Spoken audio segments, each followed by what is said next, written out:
வடசென்னை பகுதி முழுவதும் நான் சுற்றி வருகிறேன். தோழமை கட்சியுடன் சேர்ந்து வாக்கு சேகரிக்கிறேன். அத்தனை பகுதியிலுமே பாரதிய ஜனதா கட்சிக்கு ஆதரவு பெருகி இருக்கிறது. நரேந்திர மோடி அவர்களுடைய ஆட்சியை மீண்டும் அவர்கள் விரும்பி ஏற்க தயாராக இருக்கிறார்கள்.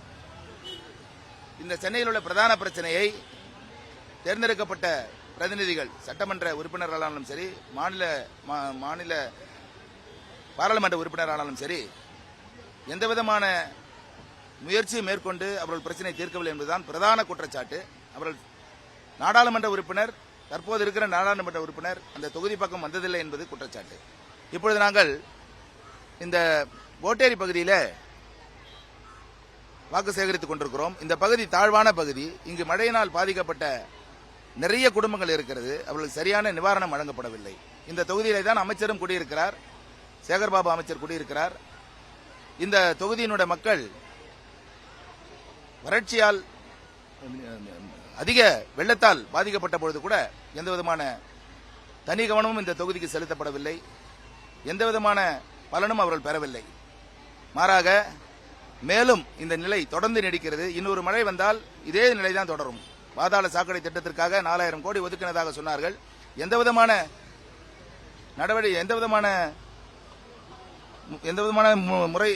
முறையிலும் அவர்கள் அந்த திட்டத்தை நிறைவேற்றவில்லை. இதுதான் யதார்த்தமான உண்மை. பாதாள சாக்கடை திட்டத்தை இந்த மழை வெள்ளத்திற்கு முன்பாகவே அவர்கள் 4000 கோடி செலவழித்து தொடங்கிவிட்டதாகவும் முடித்துவிட்டதாகவும் சொன்னார்கள். ஆனால் மழை வெள்ளத்திலே அது தெரிந்துவிட்டது. அவர்கள் எந்த விதமான சேவையும் செய்யவில்லை என்று. இதே போல ஒவ்வொரு குற்றச்சாட்டும் இருக்கிறது. பிரதானமாக எல்லோரும் பாரதிய ஜனதா கட்சிக்கு வாக்களிப்பதற்கு தீர்மானித்திருக்கிறார்கள் என்று நான் போகிற இடமெல்லாம் எனக்கு சுட்டிக்காட்டப்படுகிறது. அதனால் தாமரை நிச்சயமாக வெல்லும். வடசென்னையிலே பாரதிய ஜனதா கட்சி நிச்சயமாக வெல்லும்.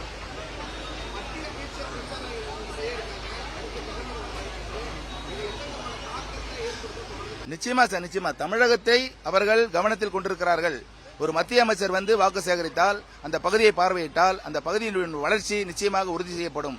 பாரத பிரதமர் வந்து தமிழகத்தை பார்வையிட்டு தமிழக வேட்பாளர்களுக்காக அவர்கள் வாக்கு சேகரித்தால் அந்த வேட்பாளர்களுடைய தொகுதி வளம் பெறும். அவர்கள் வெற்றி பெற்று பாராளுமன்றத்திற்கு சென்று பாரத பிரதமர் அமைக்கப் போகின்ற அந்த ஆட்சியிலே பங்கு கொண்டால் நிச்சயமாக இந்த தொகுதி வளர்ச்சி பெறும் என்பதிலே மாற்று கருத்தில்லை. ஆகவே இவருடைய வருகையெல்லாம் முக்கியத்துவமாக பார்க்கப்படுகிறது. மக்கள் எழுச்சியாக அவர்களை வரவேற்க தயாராக இருக்கிறார்கள்.